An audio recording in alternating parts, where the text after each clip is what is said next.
Hey everybody, it's Scott Steen with winnersandwhiners.com coming to you with the Saturday weekend edition of Today in Sports Betting.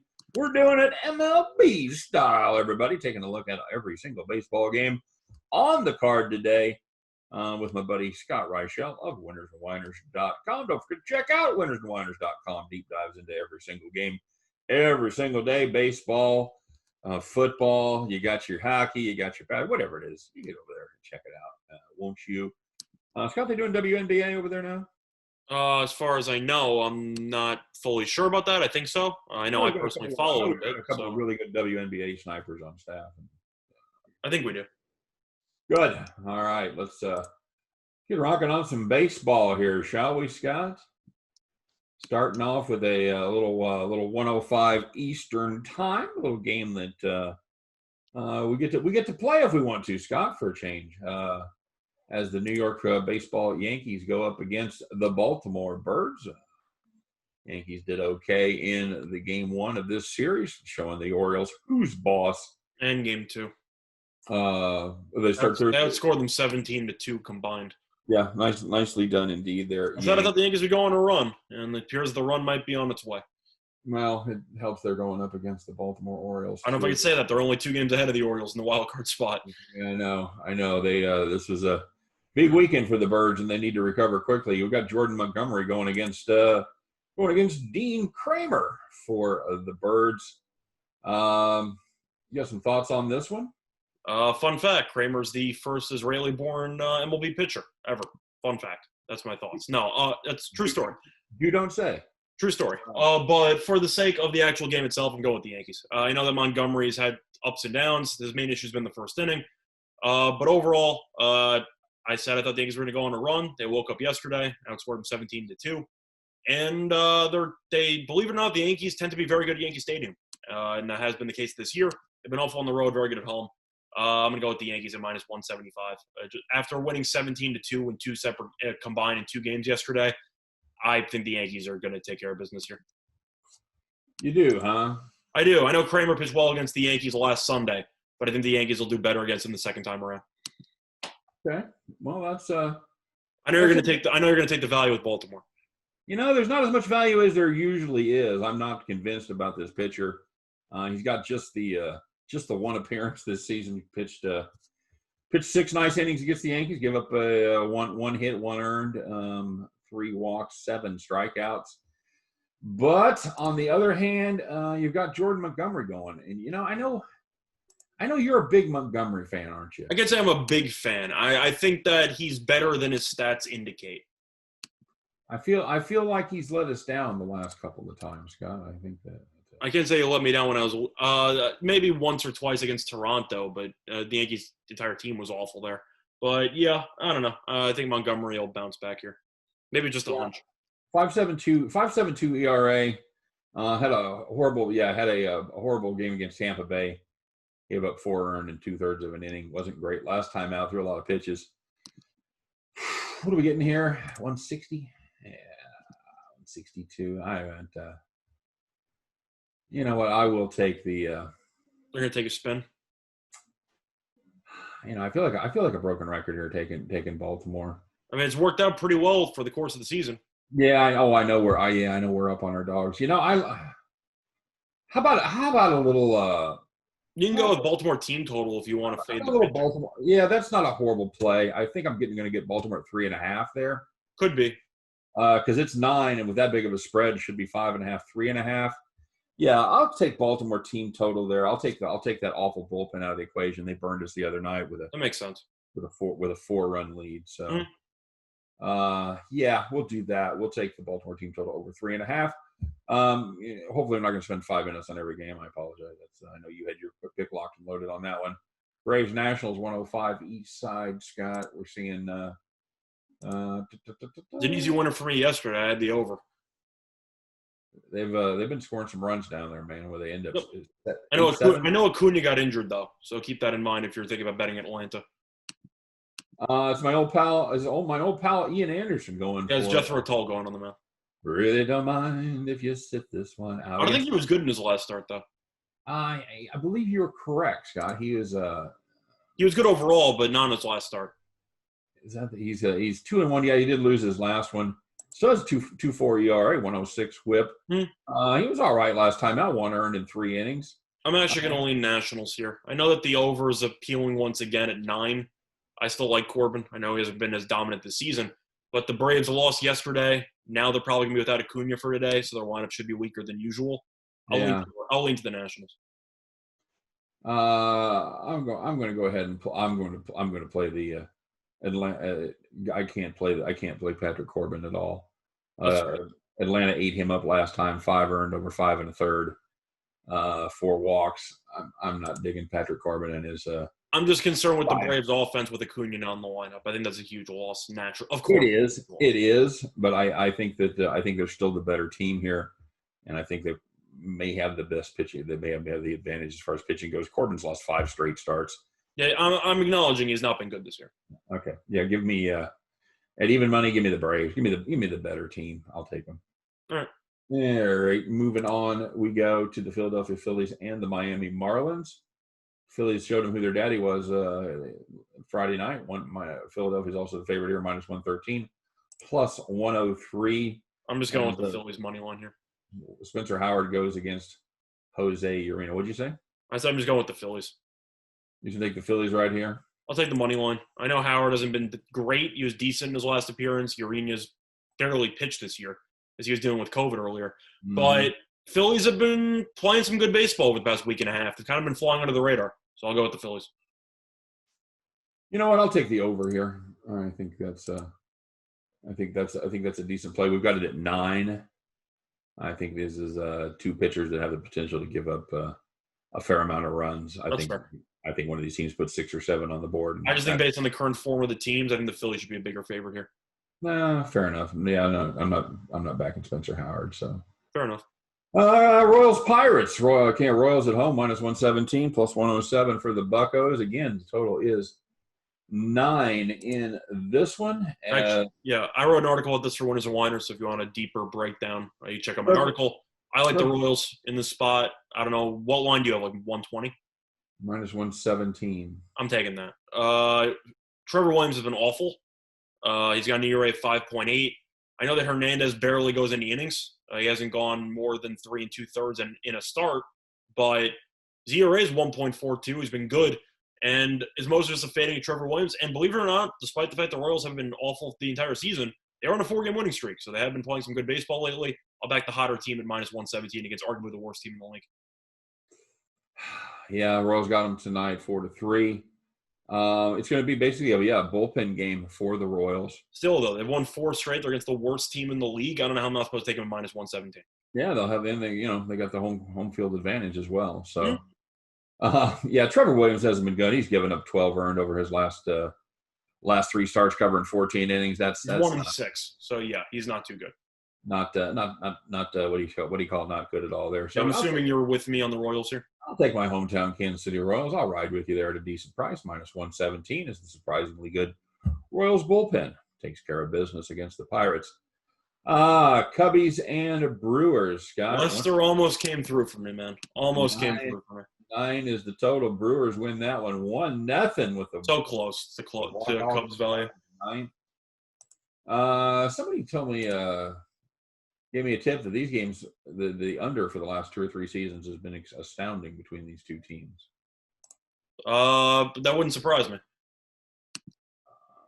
Well, I mean, it kind of would because the Cubs usually have a pretty good lineup there. No, but considering the fact that I went to school in Wisconsin, and I was constantly hanging out with friends watching Brewers games, I did notice that there were a lot of low-scoring games between the Cubs and Brewers. This is Kyle Hendricks going again against Brett Anderson for the Milwaukee Brewers. Anderson struggled a little bit over his last 2 starts, giving up 8 earned over his last 2. That covers 10 innings. I'm leaning Cubs. Cubbies, you're getting Cubbies at a decent price here. Well, Hendricks has been awful on the road, but I didn't forget about his complete game shutout on the Brewers on opening day. He's done well against the Brewers in the past. I know the Cubs lost yesterday, 1-0, of course, because Woodruff's fantastic. But, it's just a matter of the fact that the Cubs have still been the better team this year by far, and I think they have the better starting pitcher. And the Brewers offensively, yes, they won. They only scored 1 run. And I think that was the least surprising thing in the whole equation. So, yeah, for me, I'm going to go with the Cubs in this spot. Yeah, Hendricks has been good his last 2 times. He's really only had 2 really bad road starts, and they've both been at Cincinnati. So Yeah, the Brewers, he's pitched well against. So I like the pitcher, I like the matchup, and I like the team. Yeah, that's. I think the Cubs are getting a good price there. I think Hendricks may have found his way. Mm-hmm. Has been very good last 2 times out. So let's go with the Cubbies there. Angels, Rockies, minus 116 for the Rocks. Angels plus 106. Boy, that tells me that Colorado must have a terrible pitcher on the mound. Let's see who it is, shall we, Scott? It's Kyle Freeland. How about that push we had, by the way, on the Angels Rockies total? Pushing the 12. Over 12, walk-off grand slam for the push. Nothing like it.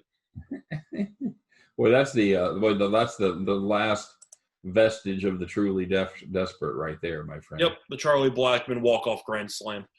I'm a big fan of Charlie Blackmon, by the way. You should be. He's a good player. This is Kyle Freeland and Jaime Barria, Scott. Both these guys, mid-3 ERA. Barria's been a kind of a pleasant surprise as he started off in the bullpen, moved his way into the starting rotation. I always forget Barria's on the Angels because he's usually injured by this point in the year. Well, he's got decent stuff though. They've kept him in the pen. So Freeland was very good his last time out. 6 innings of scoreless ball. 2 or 3 starts for that, not so good. So Kyle Freeland, was that a one-off? Is he still the slightly below average pitcher? That's a decent price for Colorado for the home team here. I still think they're a better team. They're just 2 games under 500, still fighting sort of for a playoff spot there with 10, 12 games left. Yeah, give me that's a lot of words to say. Give me the Rockies minus 116. Yeah, and a lot less words. I'm going with the Rockies as well. Okay. Diamondbacks, Mariners. Zach Davies goes. Shout out to our boy Caleb Smith. How'd the Cooch do, by the way? I didn't even check. They lost 4-3, but we both leaned to Caleb Smith anyway, so it worked out. Yeah, very good. And we got another ex-Miami pitcher going for the Diamondbacks. You know where I'm going in this one? You're just gonna lay the 160 and call it a night. No, actually, I'm gonna go first 5 under. No, that's solid. Justice Sheffield has been. He's not been good this year, but he's been better. Well, he's been good. He's been really good in 4 of his last 5 starts. Yeah, he started the year terribly, so his numbers aren't that great. But recently, he's been pretty good. Yeah, 4 of his last 5 starts, he's given up 2 or less. Yep, and Gallen tends to get no run support whatsoever, and he's still a very good pitcher. So I'll go first 5 under. All right, I think that's a solid play. This number is capped at 8, so you're going to get probably. I'm probably getting 4 even. Yeah, probably going to get 4 on the first 4 under, on the first 5 under. I'd still take it. Yeah, I might. I mean, 4 is still a push, so it's not like 4 is the end of the world. Sheffield's been good lately, and Gallen I know is going to be good, so that's not a bad deal there. If you want to lay the 162, I wouldn't hate you for that.